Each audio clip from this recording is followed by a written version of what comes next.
como Nelson Mandela usou a Copa do Mundo de Rugby de 1995 para unir a África do Sul pós-apartheid.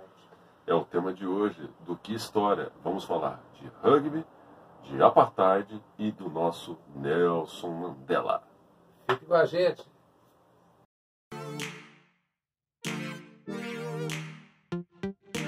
Hoje nós vamos falar também, e para começar a nossa história, nós vamos falar de apartheid, porque sem falar do apartheid a gente não vai começar a inserir a nossa história. Então a nossa história precisa começar com o apartheid. Mas para explicar o apartheid, nós vamos chamar o professor Amaral.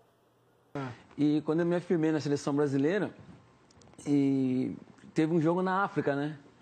E quando a seleção brasileira chegou na África, passou Ronaldo, passou Bebeto, e o pessoal da Globo me pegou eu. Falou assim, pô, Amaral, é um jogo importante pra você, está se afirmando na seleção brasileira, sabe aqui que tem um negócio do apartheid. Aí eu olhei pro cara e falei assim, pô, você é um jogador perigoso, fazer uma marcação individual nele. E depois dessa chegada protuberante aí do professor Amaral, chegamos ao segundo tema, que é a Copa do Mundo de Rugby. Você também vai entender aqui, como bem nos contou outro professor, Clint Eastwood.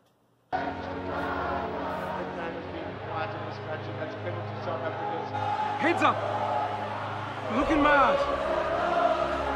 Do you hear? Listen to your country. 7 minutes. 7 minutes. Defense, defense, defense. This is it. This is our destiny. Come, Boca! Come! E por fim, o último personagem que a gente tem que contar, que é o maior líder civil da África do Sul moderna. Vamos falar muito de Nelson Mandela, figura importantíssima no século XX e que quebrou paradigmas na história da África do Sul e na história do mundo como um todo. Um líder, um ativista, que vai trazer para um debate mundial toda a relação do preconceito na história da humanidade. That any should be condemned to go hungry, as we were. That any should be stripped of their human dignity, as we were.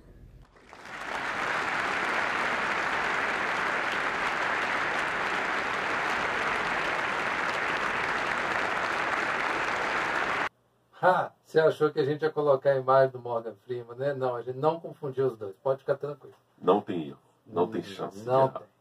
Bom, e hoje nós vamos começar aqui contando, primeiramente, um pouco da história de Nelson Mandela. Afinal de contas, ele é o maior líder da África do Sul contemporânea. Nascido numa família de nobreza tribal, numa pequena aldeia do interior da África do Sul, recusou seu futuro como líder na tribo para se tornar advogado e militante na capital. Mandela esteve na linha de frente na luta contra o apartheid, sendo preso por traição contra a África do Sul, né, isso intitulado pela minoria branca, que estava no governo, e passou 27 anos da vida preso.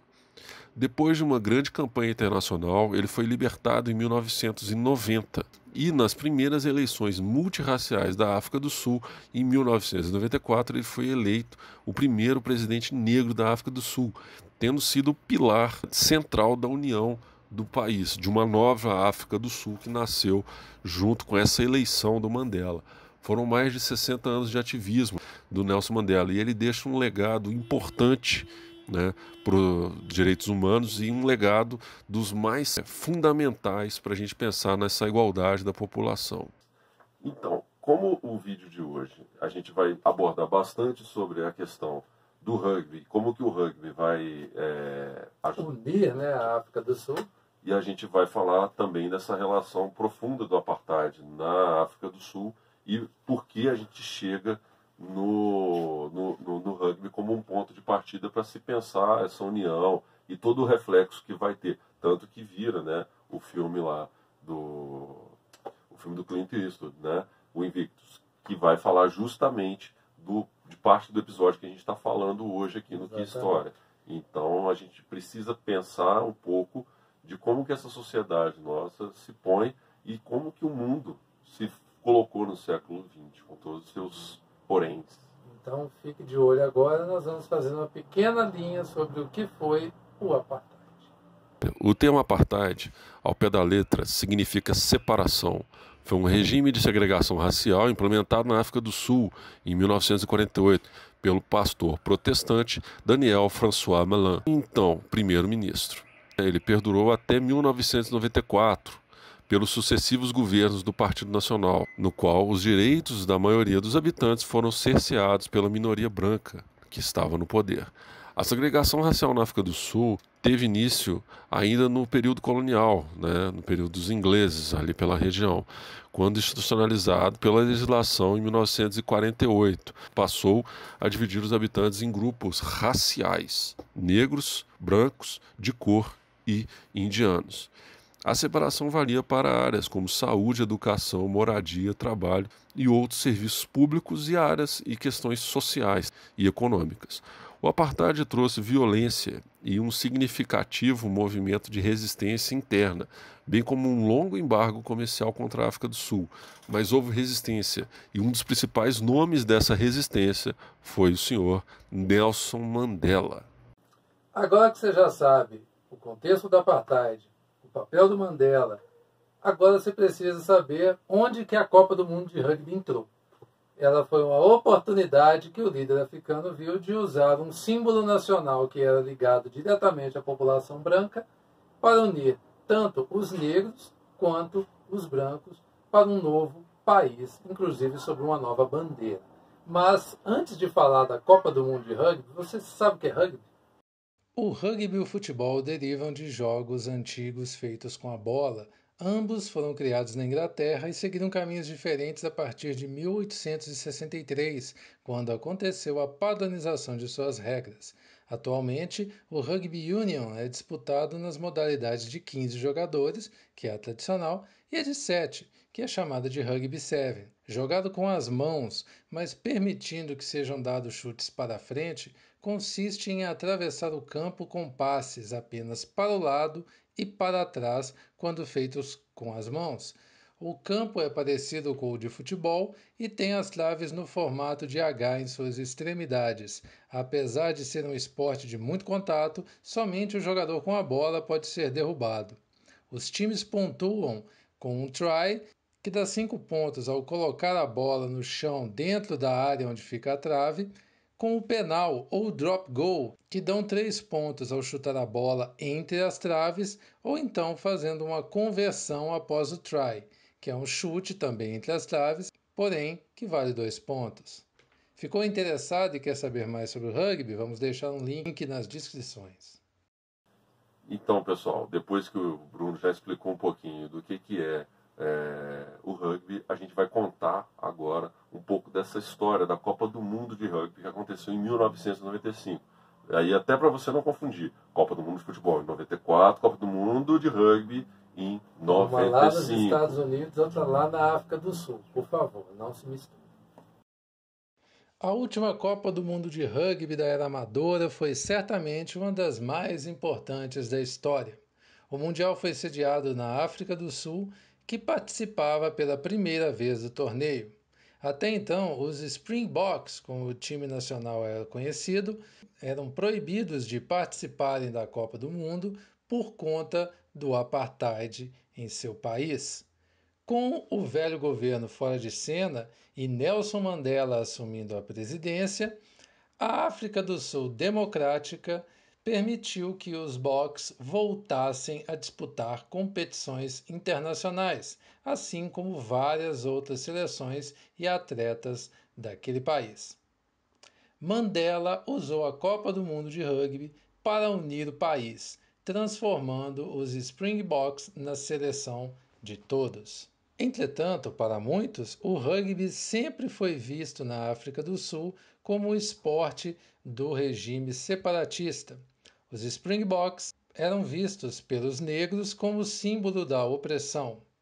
A atitude de Nelson Mandela de transformar a equipe no símbolo da união do país foi vista com desconfiança por muitos, mas defendida com um argumento muito simples pelo presidente recém-eleito. Mandela percebeu o impacto que aquele esporte poderia causar, tamanha a importância dele para o país. Para ele, o esporte falava a língua que era entendida por todos e em todas as partes do mundo, ou seja, Nada melhor para fazer com que brancos, negros e todas as etnias da África do Sul se unissem pela primeira vez em décadas. Esportivamente falando, ao contrário do que muitos dizem, a África do Sul não era evidentemente uma zebra.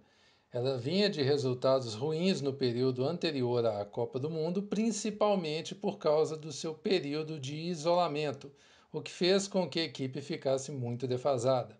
Porém, o time de François Pienaar, Chester Williams, Joel Stransky e companhia cresceu muito com o Mundial rolando. Logo na estreia derrotou a atual campeã Austrália, que havia derrotado os Boks antes do torneio, e carimbou a sua faixa com a vitória por 27-18. Com o andamento, se classificou sem maiores dificuldades para a próxima fase. Entretanto, tinha um grande adversário pela frente, a Nova Zelândia, do astro sensação do mundo Jonah Lomu.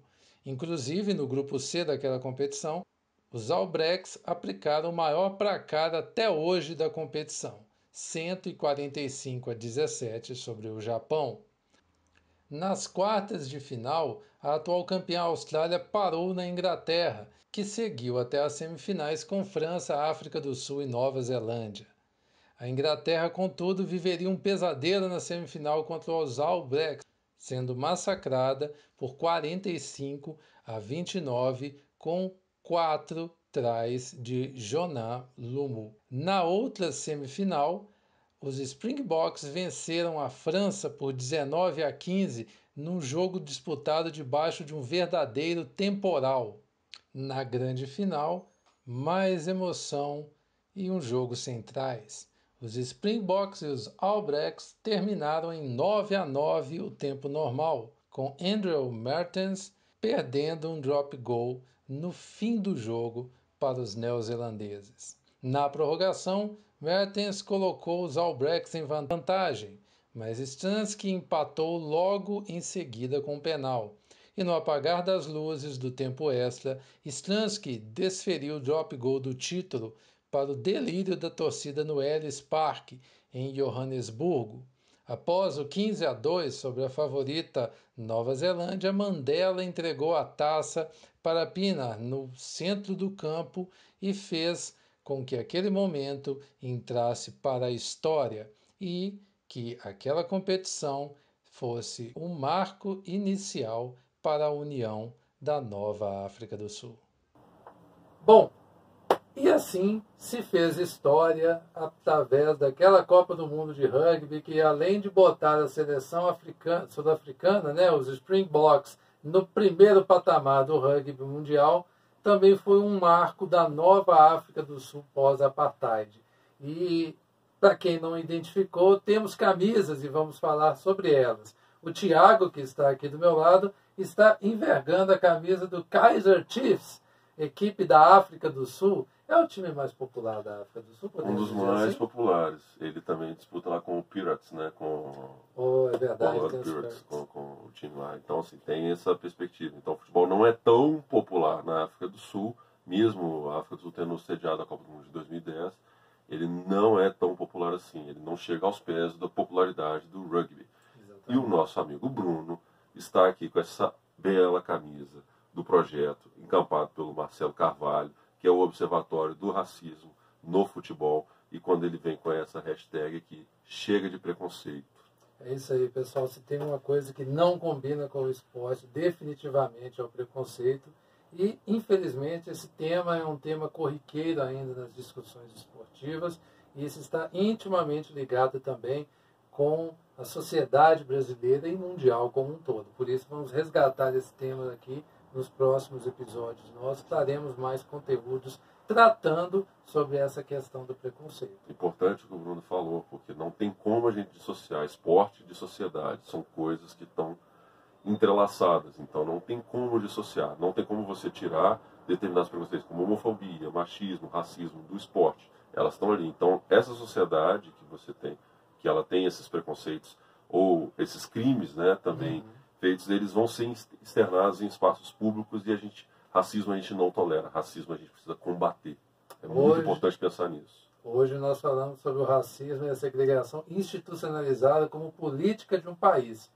E como eles fizeram na África do Sul, deram fim a essa institucionalização, o combate a essa segregação ainda está por lá até hoje. É uma batalha que se ganha todos os dias e é uma luta que não tem um fim ainda à vista, mas devemos continuar tentando.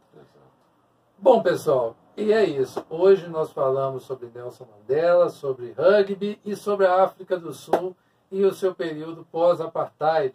Se você tem alguma dúvida sobre um desses temas ou quer sugerir algum outro, é só mandar nos comentários aqui. Você vai clicar no sininho para ver as nossas notificações e principalmente se inscreva, porque ainda vem muita coisa boa aqui no Que História. Por hoje é só, pessoal. Muito obrigado pela audiência e até a próxima. Valeu, galera!